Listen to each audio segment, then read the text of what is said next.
अटकेनंतर समर्थक काढणार हत्तीवरून मिरवणूक. हत्ती आला म्हणे. हत्ती काय? थै थै थै थै नाचला हत्ती. कोणाच्या मनात नाचला, कुणाला गुदगुल्या झाल्या, कुणाला वाटलं की आमचा आता सुटतय, त्याची आरती वाळू.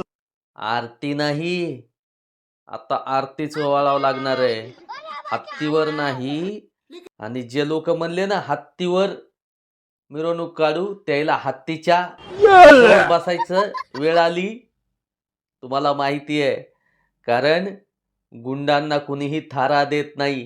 प्रकरण न्यायव्यवस्थेमध्ये आहे. लोकांना धमकवायचं, त्याचं नाव घ्यायचं आणि सांगायचं की आमचा माणूस लय देव माणूस हो, लय त्यानं हे केलं. काय केलं लोकायला चांगलंच कळालं. आणि जशी या साईटी लागू झाली रे बाबा, 2 दिवसात नाही चांगलं दुकानच लागलं आणि फिट बसलं बुच्चान.